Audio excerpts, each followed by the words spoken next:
Yo, everybody, what's going on? So today I wanted to make a video because I feel like this has happened to probably everybody that's a investor or wholesaler, and that's someone trying to back out of the contract after they've signed. So I have an experience, and it's a freaking win because I just had a seller that tried to back out of the contract, and instead of, when I was brand new, I didn't know you could basically call their bluff and be like, no, you're not, you've agreed to sell me the house. I have an interest to buy the property. You can't back out.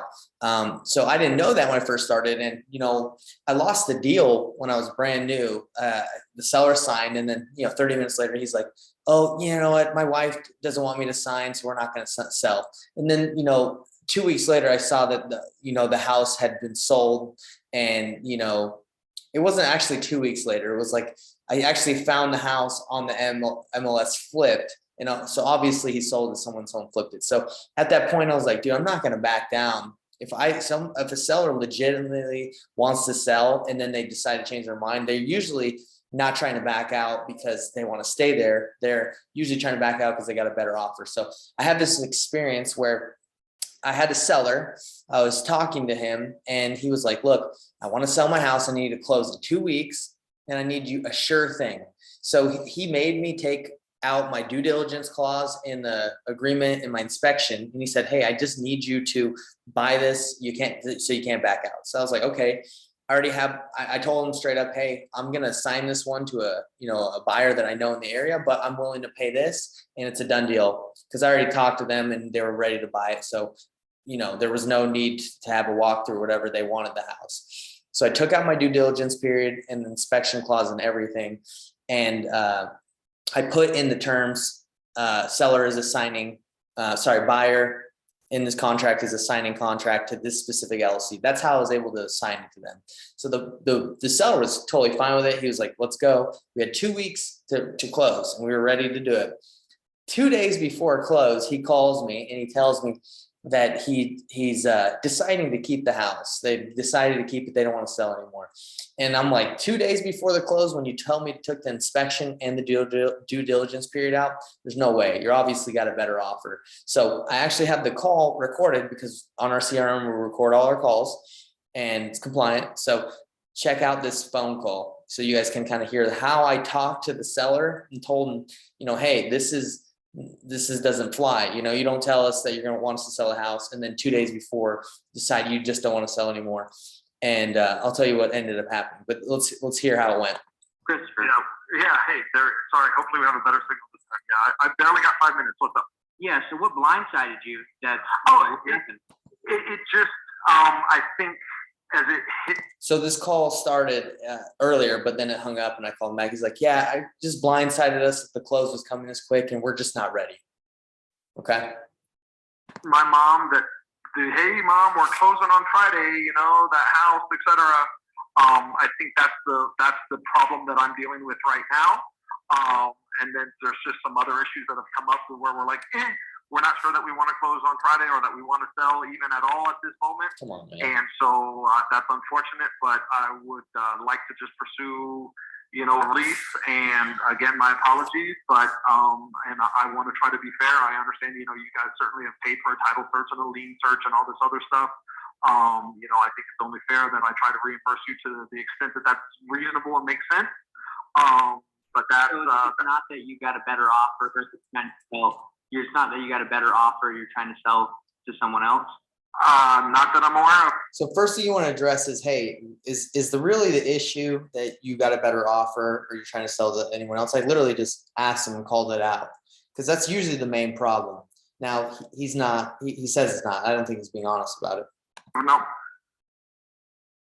Okay. Let me kind of tell you where my position is. Sure. So let me tell you what's going on. So then I proceed to tell him like, hey, if that's not the case, you agreed to sell us the property. So we have an interest to purchase the home and you can't just back out. Now you don't have to sell the house. You can stay in it for the rest of your life. But if you do decide to sell, we're going to be there ready to buy it because we we filed a notice of interest on your property that puts a cloud on your title. I explained this to him. Sign this deal, like I told you, to a large company, and I told him he signed it too. They just don't let people out of contracts. So, I mean, I talked to them. They're like ready to, sue if they have to for compliance and for. No, ain't nobody gonna be able to sue to make anybody sell their house. That's just not a thing that's gonna happen. And I know that, and you know that. Yeah, well, I mean, I just talked to them. So this isn't me. I'm just letting you Yeah, know. sure. A lot of the time, sellers agree to something and they back out maybe because they feel like they can get more. So they handle this all the time. Now, what's going to happen is if you guys decide you don't want to sell at all, that's completely fine. But they're going to put a lien on the property, which means if you do decide to sell it, you'll definitely be able to sell it to them, but you won't be able to sell it, to anyone else. So, they're going to want to agree to something. If you do decide to sell it, if you want to keep it for 10 years, go ahead. But they're supposed to crack. We not have the buy it eventually when you sell. I'm not really sure that that's true, but okay. I mean, I understand what you're saying. People preach. So anyway, he basically the rest of the conversation is like, no, you need to release me out of the contract. And I'm telling him, no, we don't. We agreed. You signed a legally binding agreement to sell us the house.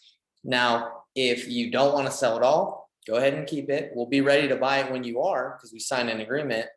And just yesterday, the house closed. So what had happened is we had signed this to one of our top buyers in the area in Florida, and they had their attorney, email them saying, hey, we've already done everything that's been agreed in the contract. We've sent them earnest money. We've funded the deal. Now, if you want to fight this, you can, but we're filing a notice of interest and we're going to be there when you're ready to sell. Turns out that the guy didn't want to fight it and just closed. And sometimes, unfortunately, that's what it takes. Sellers, I'm not going to call him a liar, but I'm just saying sellers lie. That's what they do.